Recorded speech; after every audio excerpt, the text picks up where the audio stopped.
Esto es Quien Resulte Responsable, un programa de información y denuncia para una sociedad que dice ya basta de impunidad, corrupción y falta de respuesta. Federico Mayorga y un grupo de profesionales de la comunicación presentan temas de actualidad, análisis y entrevistas a personajes de la vida pública. Quien resulte responsable. Periodismo de investigación, crítica y denuncia, sin censura.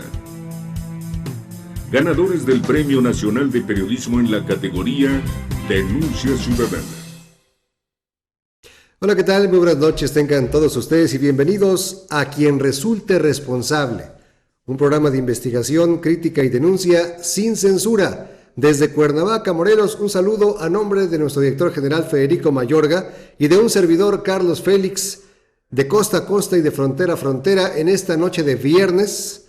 Es una muy hermosa palabra, previo, por supuesto, a la ceremonia, a la conmemoración, a las mañanitas, al rito, a la tradición de Nuestra Señora la Virgen de Guadalupe, y también con eso da inicio el Maratón Guadalupe Reyes, la temporada vacacional de asueto, de compromisos, de descanso, de vacación y ojalá también un tiempo de reflexión de lo que hemos logrado este año, lo que nos ha quedado pendiente. Me pregunto si alguien recuerda todavía sus propósitos de año nuevo del 2014 a 2015, si están preparando los nuevos. Nosotros refrendamos todos los días nuestros votos, nuestra misión, que es abrir este puente de comunicación entre la sociedad mexicana, este medio de comunicación y las autoridades, haciendo eco de sus denuncias, de sus demandas, de sus preocupaciones. Para eso estamos aquí y agradecemos el favor de su preferencia y de su atención. Hay mucha información para cerrar la semana en nuestro país, en el mundo, en el estado de Morelos, ni se diga. Por ejemplo, Cuba y Estados Unidos van a reiniciar en unos pocos días algo tan simple como el servicio postal. Imagínese usted el grado de rompimiento entre estos dos países, que no existía ni siquiera el servicio postal, el correo, la mensajería, la paquetería. Es increíble que en un mundo globalizado y por diferencias que datan desde los 60s, una fallida invasión de Estados Unidos a Cuba, una réplica de la Unión de Repúblicas Soviéticas Socialistas en aquel entonces, con la crisis de los misiles, con el intento de asesinato a Fidel Castro, dicen, por parte de la CIA, luego el bloqueo, la Guerra Fría, luego la recomposición, no había ni correo.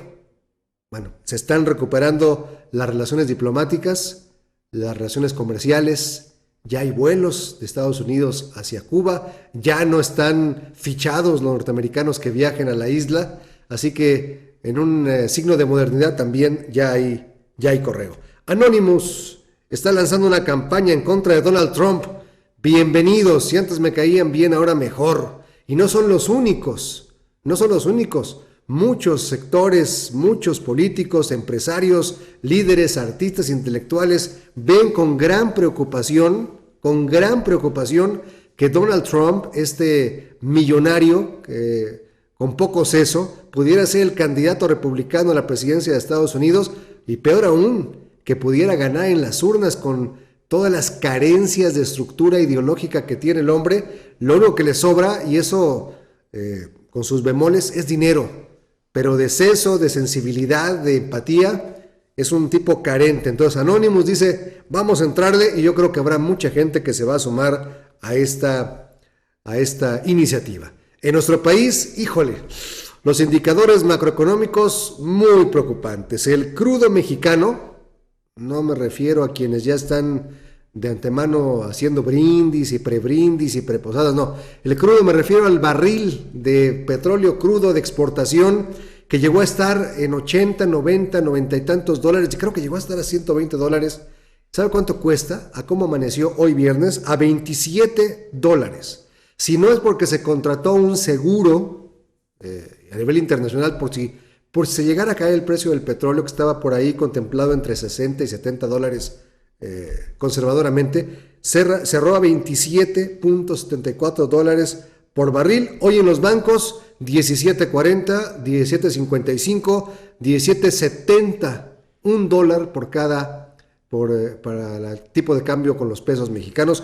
Muy presionada la moneda mexicana, macroindicadores también preocupantes. En los temas de la nota roja nacional fue asesinado Vicente Zambada, el sobrino del Mayo Zambada, uno de los líderes de estas organizaciones criminales en nuestro país. La PGR liberó del arraigo al alcalde de Cocula, Eric Ulises Ramírez. ¿Se acuerda usted de este presidente municipal que fue detenido? Sí, aquí en Cuernavaca. El PRD espera su reincorporación al cargo tras la nueva pifia de fiscales. Estos fiscales, sean de la PGR, sean anticorrupción, sean de delitos electorales, nomás no dan una con sus verdades históricas, con sus falta de técnica jurídica o no sé, y esto tristemente es una constante en las instancias de procuración de justicia en nuestro país. La COFEPRIS ya entregó permisos para el uso de marihuana con fines lúdicos a Juan Francisco Torres Landa. Uno de los activistas señaló que es importante acabar con la política prohibicionista. Ya están los amparos, ya está la autorización, ya se entregó por parte de COFEPRIS el permiso para el uso lúdico de la marihuana. Llama a Beltrones a transparentar uso de recursos públicos. Bueno, ¿qué le cuento, no? El presidente nacional de el PRI llama a la transparencia cuando su partido ha estado muy lejos de hacerlo durante muchísimo tiempo. El Poder Judicial de la Federación cuenta con 220 jueces para el sistema oral. Para 2016 contarán con 86 salas, informó Luz María Aguilar, magistrado presidente de la Suprema Corte de Justicia de la Nación, que rindió su primer informe de labores al frente de este organismo y ya estrenando 2 nuevos consejeros. Ayer le informé quienes habían obtenido el voto mayoritario de los señores y las señoras senadoras. Mediante convenio PGR, Cedesol blindan otra vez el uso de recursos para garantizar equidad en los comicios de 2016. No le salió muy bien el blindaje. En lugar de Kevlar, creo que era de cartón o alguna otra material, porque así como que digan blindado, no estuvo el proceso electoral, Ahí está, y además no lo ha sido durante mucho, pero que mucho tiempo. Cesan a 2,000 agentes de migración por pruebas de confianza. 2,000 agentes no pasaron los exámenes de control y confianza. ¿En manos de quién estamos? ¿En manos de quién está la seguridad, la supervisión, la inspección, el control? Luego nos preguntamos por qué se inventan delitos a jóvenes que presuntamente traen droga en sus maletas y pasan cargamentos enteros, ¿verdad? Bueno, pues 2,000 agentes de migración, pruebas de confianza y muy a tiempo, Muy a tiempo, porque con el programa Bienvenido Paisano, más bien pareciera bienvenida la lanita que nos vamos a llevar por cada paisano que regresa a su país a fin de año con harto dólar para la familia. Ya le pasan su rasurada de aquel lado de la frontera, de este lado de la frontera, en varios retenes, se van pasando la información. No se vale. Y toma posesión Javier Olea como fiscal en Guerrero ante una ola de violencia generalizada. Él mismo dijo, él solito, nadie se lo platicó ni le hizo la broma. Él solito dijo, me saqué la rifa del Tigre. No dijo si el Tigre Figueroa, pero de que se la sacó, la rifa, sí. Y tremendo, porque todos los días, es increíble la espiral de violencia en el estado de Guerrero. Todos los días se reportan, más lo que no se reporta, lo que no trasciende, lo que queda oculto, lo que se guarda, lo que no quieren que salga de las fronteras, pero verdaderamente preocupante que con el inicio del nuevo gobierno la constante no sea la recomposición social, la constante no sea la recuperación de la confianza, la constante no sea las garantías para que el turismo vaya a Guerrero, Ixtapa, Acapulco, Taxco y puntos intermedios este fin de año, sino todo lo contrario, que Cuernavaca se haya quedado atrás ya como la ciudad más peligrosa en asesinatos. Acapulco, qué barbaridad, qué preocupación. Un abrazo solidario, de verdad solidario, afectuoso a los hermanos guerrerenses por la situación que están viviendo. Por más que lleguen policías, por más que se anuncien nuevos operativos, porque se cambien las estrategias, pareciera que no hay forma, y esperemos que esto cambie. No como un deseo nada más, sino como una exigencia de todo el país. Así que este es, a grandes rasgos, el panorama general de esta noche en el país. Vamos a platicar acerca de la aprobación y ya selección de los nuevos integrantes de la Suprema Corte de Justicia de la Nación. Vamos a platicar con nuestro corresponsal en Guerrero, Julio César Zubillaga, sobre lo que está ocurriendo en esta entidad federativa. Vamos a hablar de la tortura y la impunidad, que es una constante también, y mucho, pero que mucho más aquí en Quien Resulte Responsable. Le platico también algunos temas aquí en el estado de Morelos, en donde se pide que se aceleren todos los procesos legales en contra de autoridades que no han cumplido con su encargo. La diputada Hortensia Figueroa, quien coordina el grupo parlamentario del PRD y también es presidenta de la Junta Política y de Gobierno, dice que el Congreso ha logrado avances muy importantes. El Tribunal Superior de Justicia continúa aquí en Morelos exigiendo una ampliación presupuestal y buscando la autonomía financiera, cosa que no se ha dado. Y se está proponiendo una consulta sobre el tema del aborto. Siguen los encuentros entre partidos conservadores y la izquierda progresista en torno a la libertad de las mujeres para elegir y para seleccionar lo que quieren para ellas y también para el fruto de sus entrañas. Es un tema que ha dividido en muchos campos a los políticos morelenses, como en otros lugares del país. Va más allá nada más del derecho de la mujer, sino el respeto a la vida, y ahí la controversia, porque entran factores éticos, morales, políticos, socioculturales, y es uno de los temas que están ahí en boga. Vamos a hacer una pausa, es la primera de ellas, pero le invito a que se quede con nosotros esta noche aquí en Quien Resulta Responsable.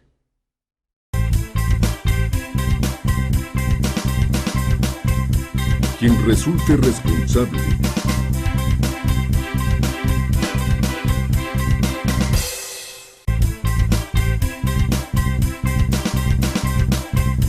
Quien resulte responsable.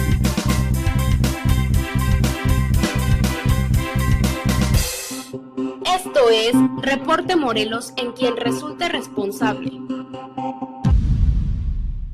La coordinadora del PRD en el Congreso local, Hortensia Figueroa Peralta, consideró que el Parlamento Legislativo tuvo un gran avance durante su primer periodo de sesiones al lograr aprobar en tiempo y forma el paquete económico 2016 e impulsar el Fondo de Fortalecimiento de Infraestructura Municipal, a pesar de que reconoció que los pleitos personales de los diputados mancharon el trabajo legislativo. Destacó que el Congreso tuvo un gran desempeño de cumplir con los ciudadanos. Sí, bueno, también debemos de reconocer que en este primer periodo de 4 meses, sin duda hubo situaciones que pues pusieron en redes sociales, en los distintos medios de comunicación al Congreso pues con un aspecto negativo. Sin embargo, consideramos que el balance pues es más positivo sobre los beneficios y acciones que se tomaron, y por supuesto que es necesario retomar el Código de Ética, que ya también en una iniciativa se ha presentado y que puede normar la conducta para sancionar a quien no tenga un buen desempeño. Previo al cierre del periodo de sesiones, la legisladora informó que existe la probabilidad de aprobar las reformas a la Ley Orgánica Municipal para implementar en los ayuntamientos los cabildos abiertos, que serán de gran beneficio para los ciudadanos, que serán los vigilantes de las administraciones. Luis Roberto Rodríguez, quien resulte responsable. Este fue Reporte Morelos en Quien Resulte Responsable. Muchas gracias por continuar con nosotros en Quien Resulte Responsable. Y mire, le comento de ASAEM, que es la Asociación de Emprendedores de México, que tiene como presidente a Fernando Mendívil, quien ha sido un emprendedor apasionado con más de 7 años de experiencia en diseño de soluciones. Es socio fundador y vicepresidente de la recientemente creada Asociación de Emprendedores de México y pertenece a Global Sharper del Foro Económico Mundial. Fernando, muy buenas noches. Buenas noches, Carlos. Muchas gracias por la invitación. Oye, cuéntanos, por favor, ¿estarás contento de esta iniciativa a través de change.org de las empresas de costo cero? Sí, estamos muy contentos, pero todavía nos falta mucho por hacer. Es un trabajo que hemos venido impulsando hace más de año y medio. Y pues bueno, esta semana se votó en el Senado esta iniciativa para que los emprendedores podamos constituir empresas en un día y a costo cero. Y pues resultó favorable, 70 votos a favor, 1 en contra y 2 abstenciones. Cuéntanos, para quien no esté familiarizado con el tema, ¿cuándo empezó esta iniciativa y por qué? Todo empieza con el proyecto de la Asociación de Emprendedores de México, que forma parte de la Asociación de Emprendedores de Latinoamérica. Uh-huh. Hace un par de años exactamente estuvimos por ahí en Chile viendo lo que hacía una famosa Asociación de Emprendedores de Chile, y entre las cosas que habían hecho era precisamente el tema de haber impulsado una iniciativa para que todos los emprendedores a través de un portal en línea puedan constituir una empresa tan rápido como en un par de horas, sin incurrir en ningún tipo de gasto de abogados ni gastos notariales, ¿no? Sí.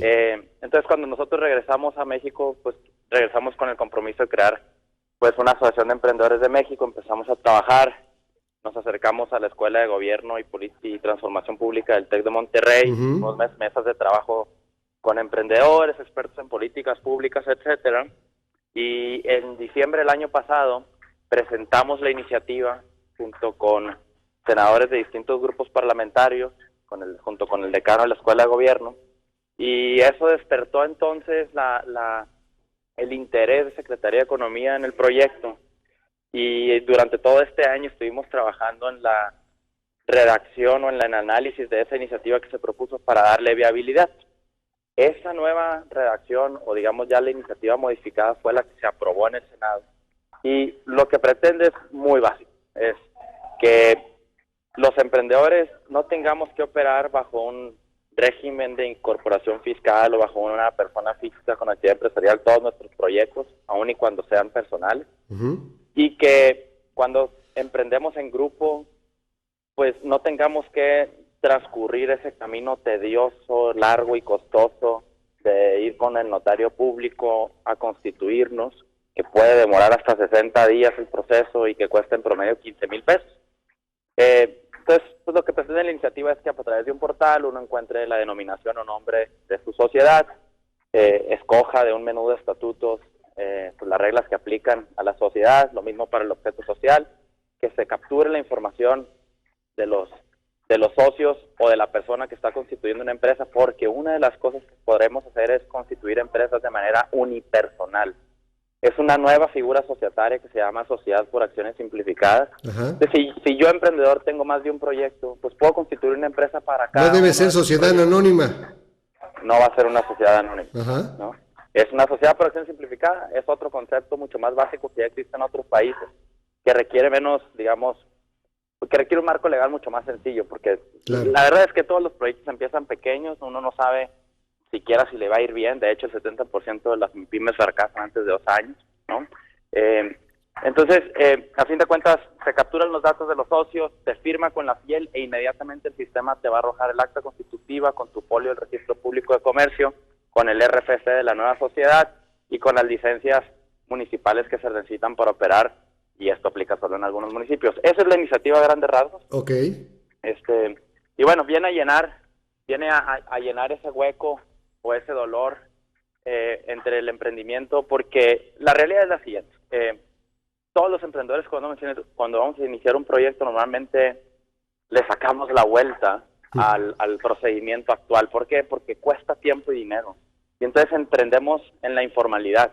Y cuando nos queremos convertir a la formalidad, ya puede ser un dolor de cabeza muy grande el tema de la administración y el tema de los activos, cómo se compraron, etcétera, ¿no? Entonces, lo que viene a hacer esta iniciativa es a fomentar que todos los emprendimientos, ya sean de manera personal o sociedades, inicien en la formalidad. De hecho, la iniciativa estipula como obligación que si una de las sociedades por acciones simplificadas supera los 5 millones de pesos en ventas anuales, forzosamente tiene que transformarse en una de las sociedades actuales como una SASB o una SRL, según la que aplique, porque ya entonces ya le apoyamos con este tema de constitución cuando no tenía tal vez recursos ni ventas, ¿no? Híjole, pues mira, esto que nos platicas es de largo aliento, pero yo recupero de atrás para adelante. Hemos escuchado durante mucho tiempo que los jóvenes deben ser más enfocados a más que profesionistas bien pagados, a ser emprendedores y ser quienes generen empleo a través de proyectos productivos y financiamiento, etcétera. Pero en la terca realidad, cuando esto ocurre, te enfrentas a una cadena burocrática que inhibe de cualquier forma las ganas efectivamente de iniciar una empresa, por más promisoria que pudiera ser. El desgaste, el tiempo, la inversión, las trabas, los requisitos fiscales, la miscelánea que cambia cada rato, todo este tema de la formalidad. Dices, bueno, pues primero lo arranco, cuando me vaya yendo más o menos bien, pues como Pepe y Toño ya me voy acercando a las autoridades, porque antes me van a poner más trabas que estímulos, ¿no? Correcto, sí, o sea, es importante saber que los recursos más valiosos que tenemos los emprendedores son nuestro tiempo y nuestro dinero, ¿no? Entonces, cuando nos enfrentamos a un procedimiento que nos roba mucho tiempo y que además nos cuesta, cuando no nos agrega ningún tipo de valor en ese momento, pues le damos la vuelta y no lo hacemos. Entonces, acá estamos quitando el tiempo, porque solamente se tendrá que invertir un par de horas frente a la computadora, ¿no? Y el dinero que se pueda invertir en algo que eleve las probabilidades de éxito del emprendedor, como una máquina o contratar a alguien, ¿no? O una campaña de marketing, y no un documento que para una empresa que va iniciando pues no agrega valor, ¿no? Hay que dar un marco mucho más fácil para que arranquemos todos en la formalidad y listo. Recuerdo hace mucho tiempo también que se hicieron esfuerzos de simplificación administrativa, se habló de una ventanilla única de gestión, de abatir los costos y tiempos simplemente para la licencia de funcionamiento a nivel municipal. ¿Cuánto tiempo tienes tú registrado? ¿Tarda una persona o una corporación en echar a andar hoy, antes de esta iniciativa, una empresa en México, Fernando? En promedio son entre 30 y 60 días, si incluimos todo el tema de licenciamientos, ¿no? Pero solo el proceso del acta constitutiva con su registro público, en promedio tarda 30 días. Tarda una semana para quienes tengan acceso a un notario que es amigo, que es muy eficiente, pero pues la verdad es que no es el caso de todos los emprendedores en México. Con esta nueva iniciativa se democratiza el tema de constituir empresas desde cualquier parte del mundo mientras tengas una máquina con internet y que no te cueste nada, ¿no? Sí, esa es la idea, ¿no? Además de que vas a ser un cliente cautivo en pago de impuestos, prestaciones, etcétera, todavía había por ahí que cobrarle. ¿Qué sigue? Después de esta iniciativa aprobada, tiene que pasar a otros procesos y luego vendrá quizás también la armonización a nivel estatal, ¿no?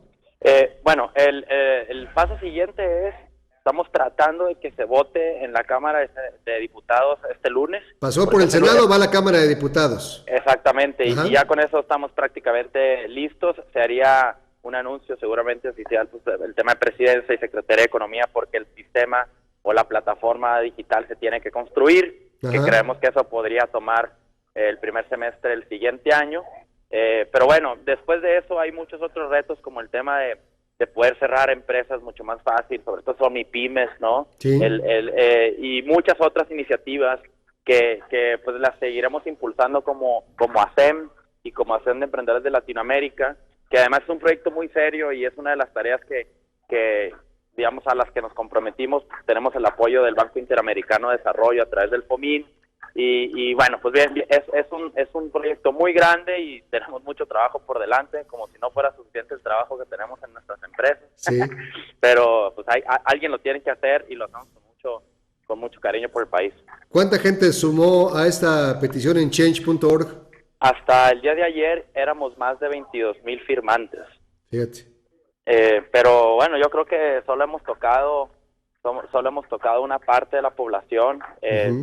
Somos millones y millones de emprendedores en el país, ¿no?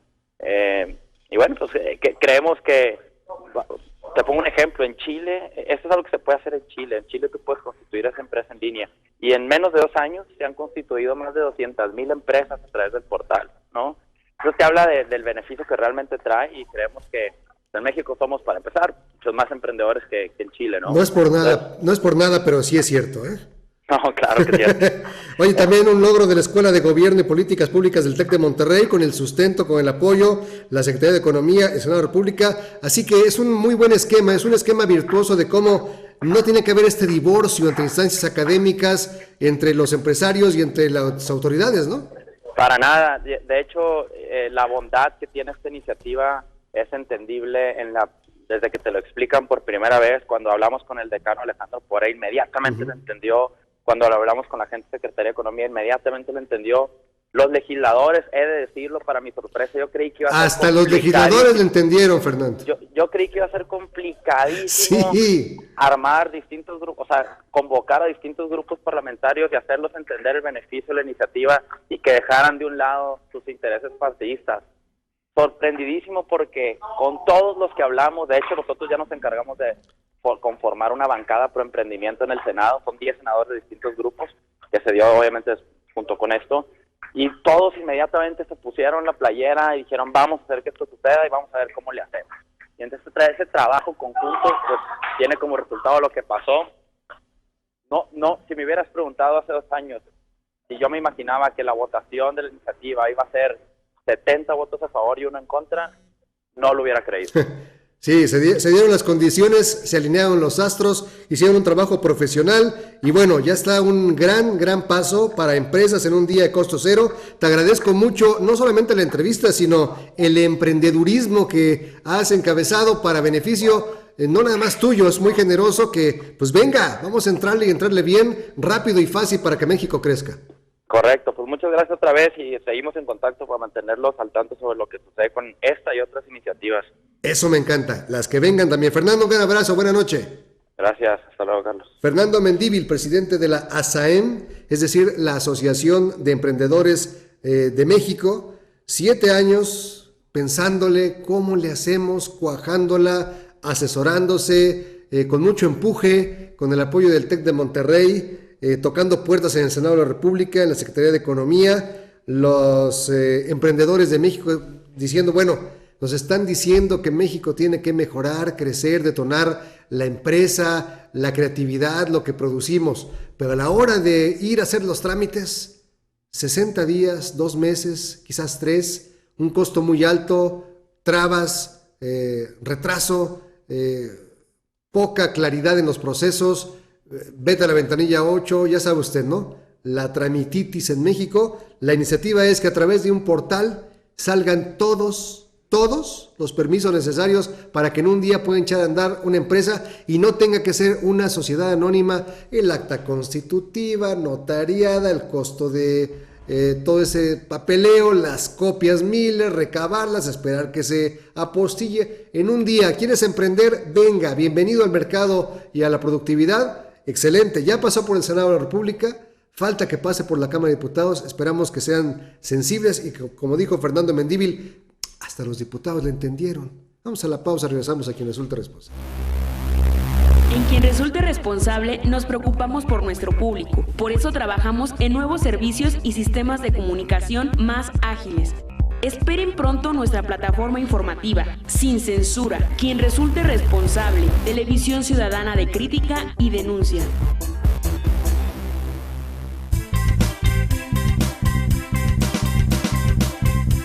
Quien resulte responsable.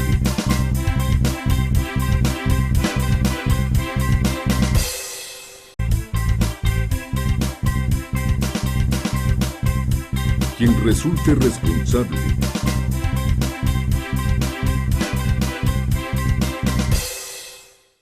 Muchas gracias por continuar con nosotros en Quien Resulte Responsable. A las 10 de la noche, tiempo del centro, cheque los horarios en su sistema operador de cable en Red Nacional. Este programa que gracias a usted se mantiene vigente con el espíritu de darle voz a la sociedad en este esquema de un periodismo de investigación, de crítica, de denuncia, no nada más, no la crítica fácil, no nada más el quejarnos, sino con elementos con sustento e ir también más allá. Fíjese que celebridades de Hollywood como Jennifer Aniston, como Sofía Vergara, como Amy Schumer, como Julianne Moore o Michael J. Fox están interviniendo en un video lanzado hoy para pedir el fin de la violencia armada en los Estados Unidos. El mensaje que se repite de forma constante en el video a través de voces como las del actor Kevin Bacon, Deborah Messing, Sarah Silverman, Spike Lee, Michael Stipe, Nick Offerman, Adam Scott, Amanda Peet, Megan Mullany, es: podemos poner fin a la violencia armada.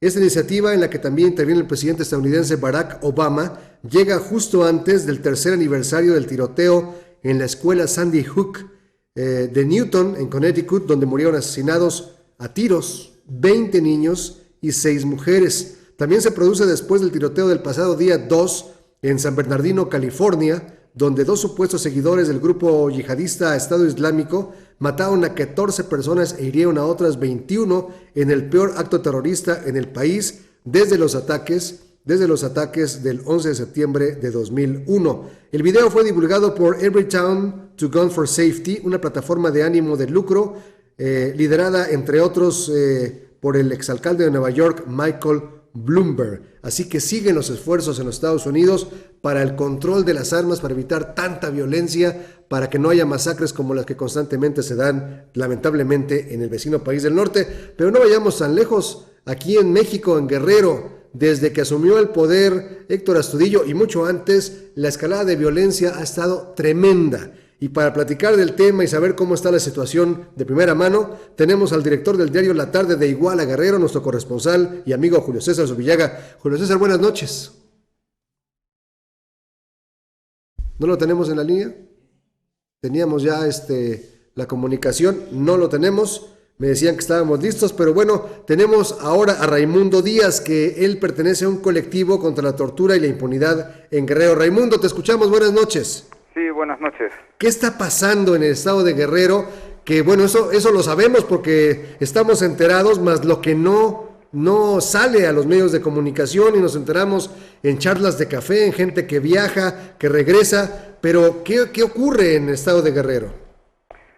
Bueno, en el estado de Guerrero desde el 2006 ha habido una ola de violencia importante que ha tenido pues algunas épocas en que ha sido todavía más problemática, hacia el 2011-2012.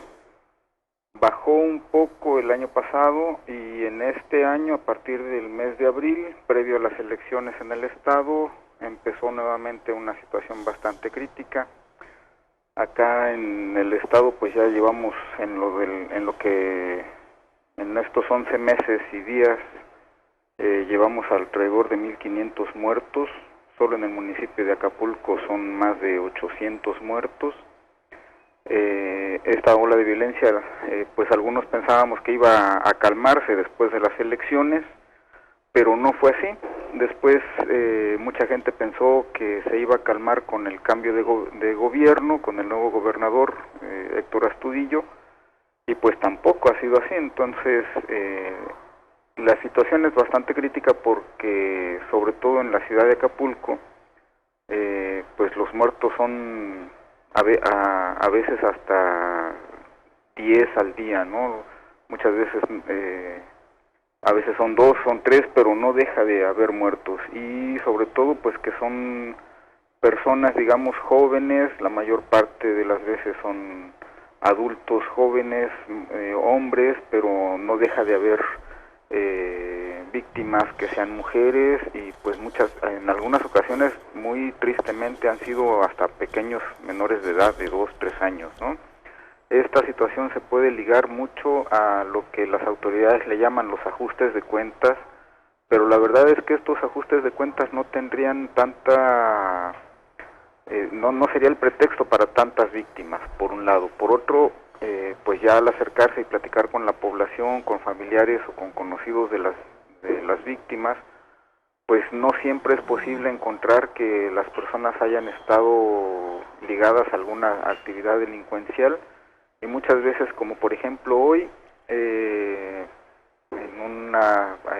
digamos muy cerca del Mercado Central, se suben hombres armados a un camión urbano, disparan, matan a un joven de alrededor de 19 años, sale herida una mujer de 60 años, y no pareciera una acción dirigida a alguien en especial, sino más bien solamente como actos para provocar terror entre la población. ¿Quién gana con esto, Raimundo? No te escucho. ¿Quién gana con esta ola de terror? O sea, ¿quién puede beneficiarse de causar miedo de salir a la calle, de poner a la sociedad en estado de vulnerabilidad? ¿Quién gana? Mira, nosotros desde hace ya mucho tiempo, desde que esta ola de violencia indiscriminada comenzó, nosotros hemos planteado que esta situación es debida a una política de terrorismo de Estado, que aquí los únicos que ganan son los grupos que tienen poder, ya sea poder económico o poder político, y que esta situación de terrorismo de Estado, que engloba ejecuciones extrajudiciales, que son todos estos muertos de los que estamos hablando, el empleo de la tortura en situaciones de detención o de solamente retención en las calles.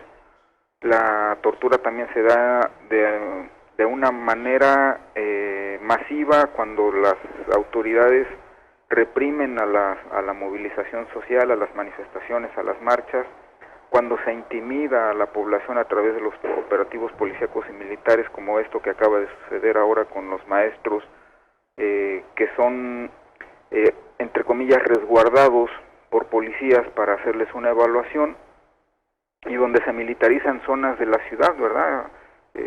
Pero digamos, una zona de la ciudad parece como si fuera un cuartel, pero toda la ciudad de Acapulco fue militarizada, había vuelos de helicópteros de policía, de ejército, de marina, y junto con esta situación de tortura que se da con la represión y las desapariciones forzadas, que aquí en el estado pues obviamente pues es conocido, la situación de Ayotzinapa, la situación de más de 110 casos de desaparición que han sido ya reportados, cuerpos encontrados en el municipio de Iguala y que no son ninguno de los 43 de Ayotzinapa, más otros 50 casos, alrededor de 50 casos en el municipio de Chilapa.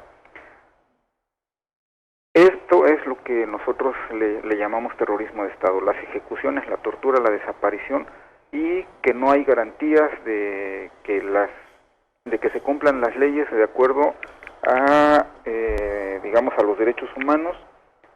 No hay un acceso a la justicia realmente. Podríamos hablar de que hay una situación de impunidad muy grande ante hechos de violencia, ante hechos delictivos. Estaríamos hablando de que de 100 actos delictivos, alrededor de 98 se quedan en la impunidad porque no son denunciados, claro, mucho menos son perseguidos ni castigados. Pero ¿dónde queda entonces la responsabilidad de los grupos criminales por cuestión de territorio para la venta o trasiego de droga, para delitos colaterales como extorsión o secuestro? Si bien es cierto hay omisión del Estado, las autoridades locales rebasadas, no podemos menospreciar la hazaña y la violencia de estos grupos. Claro, pero precisamente eso es lo que nosotros comentamos, ¿no? Estos grupos salen beneficiados por donde quiera que se vea, porque los grupos de la delincuencia organizada siguen actuando tranquilamente, ¿verdad? No se habla de grandes detenciones de jefes que realmente rompan la estructura de los grupos de crimen organizado, no se habla de capturar cuentas o de congelar cuentas de gente ligada al crimen organizado. Esta parte es lo que nosotros decimos que la violencia del terrorismo de Estado beneficia a la gente que tiene poder económico y político. ¿Cuál es la salida entonces? Y que esto tiene como fin precisamente evitar que la gente se organice y se movilice para conseguir mejores condiciones de vida. ¿Cuál es la opción? ¿Cuál es la expectativa de futuro? Mira, la única opción es que realmente la gente pueda vencer los miedos y organizarse y luchar por lo que consideren que son condiciones de vida dignas. En el estado tenemos 3 millones de pobladores, de habitantes, pero fuera del estado, sobre todo en Estados Unidos, hay otros 3 millones, lo que quiere decir que la situación económica de la gente que vive en Guerrero es tal que la mitad de su población ha sido expulsada por situación económica o situación de violencia, de miedo. No habría manera de organizarse más que enfrentando los miedos, como lo han hecho los padres de Ayotzinapa, como lo han hecho los otros desaparecidos de Iguala, como lo hacen pues con mucha dificultad y con mucho miedo también los que están buscando a los desaparecidos en Chilapa. De 2004, cuando nace el colectivo contra la tortura y la impunidad, ¿qué es lo que han logrado ustedes que les ha inspirado o fortalecido para continuar en la lucha, Raimundo? Mira, ha sido muy difícil. Hablar del tema de tortura en Guerrero es algo que pues realmente ocasiona miedo. En algún momento nosotros estuvimos buscando personal para esta oficina y pues mucha gente, cuando les decíamos, mira, la tortura es denunciar a autoridades que violentan a otras personas, dijeron, es contra el gobierno, no, muchas gracias, y ni siquiera regresaban por sus papeles ni nada por el estilo. Hablar de desaparición en el estado de Guerrero genera miedo, hablar de ejecuciones en el estado genera miedo. Es difícil que la gente se anime a trabajar. Mucha gente sabe que son cosas injustas, pero directamente tomar el papel de hacer denuncia, de dar atención a sobrevivientes de tortura, a familiares de desaparecidos, es complicado. Sin embargo, nosotros hemos podido pues mantenernos en este trabajo. Hemos creado vínculos con muchas víctimas de tortura, de ejecutados y de desaparecidos, y creo que entre que las víctimas propiamente han ido creando lazos, han ido creando comunicaciones entre ellos, es que, digamos, estos movimientos, estas asociaciones de víctimas han podido fortalecerse, al grado de que, por ejemplo, pudieron obligar al gobierno de Ángel Aguirre a crear la Comisión de la Verdad, sí, que ha tenido resultados, pero obviamente el gobierno de Aguirre pues no cumplió con todo lo que estaba planteado. Ahora se le sigue exigiendo al gobierno de Astudillo que cumpla con las recomendaciones de la Comisión de la Verdad. Eso está por verse, pero me parece que finalmente las denuncias y el que muchas organizaciones internacionales de derechos humanos y muchas organizaciones solidarias estén mirando hacia Guerrero puede favorecer algunos espacios para que la gente pueda acceder a la justicia y a mejores condiciones de vida, por lo menos garantizando el derecho a la vida, el derecho a la integridad. Claro, y gracias a personas y organismos como el tuyo, a quienes les deseamos el mayor de los éxitos. Cuídense mucho, un abrazo solidario y seguimos en comunicación, doctor Raimundo Díaz. Muchas gracias a ustedes, buenas noches. Muy buenas noches, un tema sensible, que toca el colectivo contra la tortura y la impunidad, Asociación Civil en el Estado de Guerrero.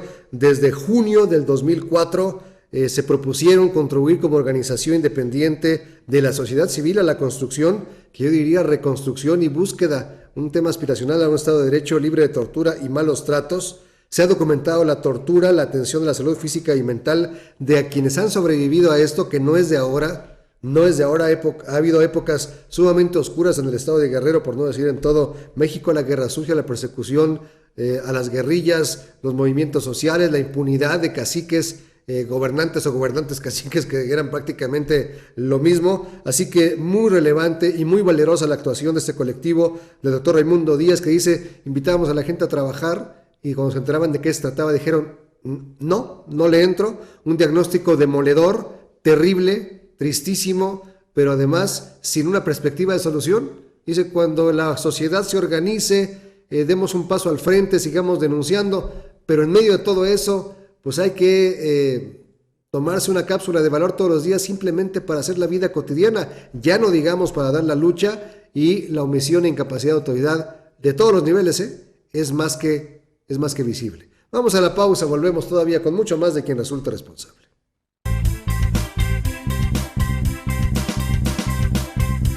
Quien resulte responsable.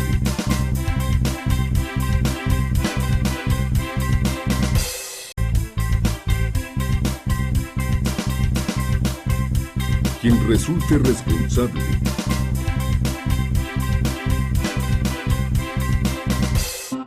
Esto es Reporte Morelos en Quien Resulte Responsable. Ante el término de las administraciones municipales, el Tribunal Estatal Electoral prevé una escalada de demandas laborales por la falta de pago de aguinaldos y liquidaciones por fin de trienio. El magistrado del órgano jurisdiccional, Ertino Avilés, informó que es predecible que los alcaldes dejen adeudos a regidores o síndicos y de esta manera se puedan generar juicios de derechos de protección en el reclamo de estas prestaciones a que tienen derecho. Seguramente en los primeros meses del próximo año 2016 habremos de estar recibiendo estos mecanismos de impugnación y el Tribunal Electoral estará expedito para su justificación, para su procedimiento y su resolución. Por otra parte, el magistrado dio a conocer que actualmente en el tribunal se atienden 430 asuntos jurídicos, dentro de los cuales destacan demandas al Instituto de Procedimientos Ciudadanos Electorales por parte de trabajadores que participaron en el pasado proceso electoral. Luis Roberto Rodríguez, quien resulte responsable. Este fue Reporte Morelos, en Quien Resulte Responsable. Gracias por continuar con nosotros en Quien Resulte Responsable. De verdad se queda uno con un sentimiento de impotencia, de preocupación por el recuento de lo que está ocurriendo en el estado de Guerrero. Le platicaba de las cifras macroeconómicas, la caída en el precio del petróleo, el alza del dólar. La bolsa cayó más de un punto hoy.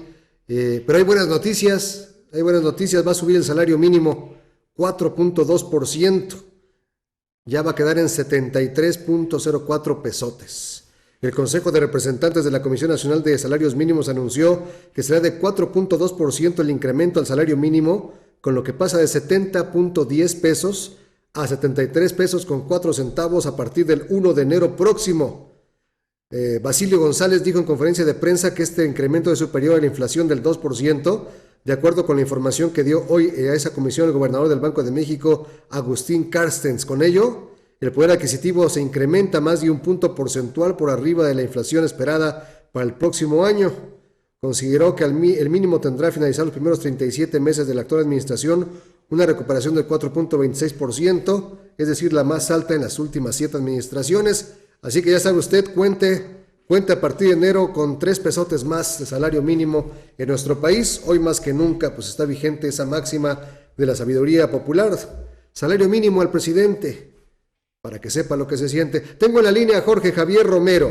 Él es politólogo y es profesor investigador del Departamento de Política y Cultura de la Universidad Autónoma Metropolitana de la UAM Xochimilco y está adscrito al área de políticas públicas. Además es profesor de la División de Posgrado de la Facultad de Ciencias Políticas y Sociales de la UNAM, por cierto, mi casa. Es integrante del Comité Directivo de la Coalición Ciudadana por la Educación, presidente del Colectivo por una Política Integral hacia las Drogas y forma parte del Consejo Asesor de la Red de Rendición de Cuentas. Jorge, muy buenas noches. Buenas noches, ¿qué tal? ¿Cómo están? Pues aquí tratando de analizar los temas de la semana y uno de los que, acaba de darse fue la elección en el Senado de la República de los nuevos integrantes que vienen a suplir a quienes terminan su encargo en la Suprema Corte de Justicia de la Nación. Un tema que ha estado muy manoseado, muy criticado. ¿Cuál es tu visión sobre el tema, Jorge Javier Romero? Bueno, que finalmente tuvimos un resultado aceptable en el proceso de selección de los nuevos integrantes de la Suprema Corte de Justicia, porque después del nombramiento de Eduardo Menida Mora, que fue realmente una aberración por parte tanto del Ejecutivo que lo propuso como del Senado que lo nombró, pues los signos eran ominosos. Parecía que nos iban a imponer una corte formada por validos del presidente de la República o por representantes de los partidos políticos. Todo apuntaba a que la intención era que avanzara un claro representante del PRI, que era Raúl Cervantes, senador de la República, que además había sido integrante de la dirección del PRI, o alguien más del representante directo de un partido. Y hubo una campaña que encabezamos algunos profesores del programa de política de drogas del CIDE, para que se hiciera una selección que no incluyera ni cuotas ni cuates, ¿no? Y logramos conseguir casi 50,000 firmas en torno a este objetivo. Y yo creo que esto influyó mucho. Hubo una discusión muy abierta sobre qué tipo de perfiles debía mandar el presidente de la República. Finalmente, el presidente de la República no hizo bien su tarea, porque la terna que mandó para suplir a la ministra Olga Sánchez Cordero, pues no representaba lo mejor de la academia o de la judicatura de las mujeres en México, ¿no? Yo puedo ahorita mencionar 15 mujeres mucho mejor preparadas que las que mandó el presidente de la República para ocupar el cargo, pero bueno, finalmente eran magistradas y pertenecían a la carrera judicial y no eran personeras de partidos políticos. Y en la terna de varones, para sustituir a Juan Silva Mesa, lo que hizo el presidente fue mandar pues a un personaje impresentable como era el procurador del Estado de México. Así es. Que es absolutamente impresentable. Luego a una persona pues con claras inclinaciones ideológicas que tampoco era transitable, y a un jurista muy respetable que es Javier Lainez. Finalmente el Senado sí tomó en cuenta algunos de los señalamientos que habíamos hecho nosotros, como el de hacer una auscultación abierta y hacer entrevistas serias a los candidatos. Fue mucho mejor este proceso que cualquier proceso previo, mucho más abierto al público, mucho más seguido también por los medios, y yo creo que finalmente el resultado fue aceptable, fue el menos malo de los resultados posibles. De las 3 mujeres que integraban la terna que mandó el presidente, eligió el Senado a la menos mala, Y en el caso de los varones eligieron pues, a Javier Lainez, que es un jurista que sí merece estar en la Corte, que sí es alguien que tenga, independientemente de sus posiciones ideológicas, que pueden ser cuestionadas por unos o por otros, el hecho es que es alguien que tiene una formación jurídica seria, que ha tenido una trayectoria profesional muy respetable, y creo que merece estar en la Corte, ¿no? Bueno, en un minuto, porque se nos acaba el tiempo, hoy escuché que alguien propuso que el proceso para la selección de los próximos ministros dure al menos 6 meses, no un mes ni mucho menos al vapor, y que sea una designación o una propuesta directa, no terna, sino una sola persona con el mejor perfil. ¿Qué opina, Jorge? Bueno, por supuesto el sistema de selección de los ministros de la Corte tiene que cambiar. El que tenemos es muy malo y tiene que modificarse. Y evidentemente una de las cosas que todos los estándares internacionales recomiendan es que se trate de procesos donde haya auténtica auscultación, donde haya contraste de las personalidades que se proponen, donde se pueda discutir sobre su carrera, la sociedad y también el órgano que los elige, el Senado. Yo creo que el método tiene que cambiar, el sistema de ternas es muy malo, como está diseñado, ya después de 20 años podemos decirlo, y yo creo que efectivamente tiene que hacerse una revisión. Puede ser que se trate, como en Estados Unidos, de la nominación de un solo candidato que sea sometido a todo el escrutinio público, o puede ser que sea un sistema donde se propongan varios candidatos, pero con un proceso de preselección que tome en cuenta exámenes de conocimientos jurídicos, escrutinio público de las trayectorias y que por supuesto llegue gente que sepa hablar. Es que es increíble, la terna de mujeres ninguna de las tres sabe hablar. Así es. Pues muchas gracias por este concepto, buscaremos ampliarlo en los próximos días, pero de antemano, muchas gracias por esta conversación, el análisis de primera mano y un saludo respetuoso, doctor Jorge Javier Romero. Muchas gracias. Muy buena noche. Hasta politólogo luego. Y coincido, pero qué pena, ¿no? Los menos peores, pues se eligió a los menos peores. ¿No nos mereceremos algo mejor? Gente capaz, de carrera, con experiencia, con buena fama pública, no ligado a partidos o a intereses. Es pregunta. Hasta aquí el programa por hoy y por esta semana. A nombre de Federico Mayorga, director general de Espacio, soy Carlos Félix y en nombre de todo el equipo también. Muchas gracias, buenas noches y hasta el lunes. En Quien Resulte Responsable nos preocupamos por nuestro público. Por eso trabajamos en nuevos servicios y sistemas de comunicación más ágiles. Esperen pronto nuestra plataforma informativa, sin censura, Quien Resulte Responsable, televisión ciudadana de crítica y denuncia. Esto fue Quien Resulte Responsable, un programa de información y denuncia para una sociedad que dice: ya basta de impunidad, corrupción y falta de respuesta.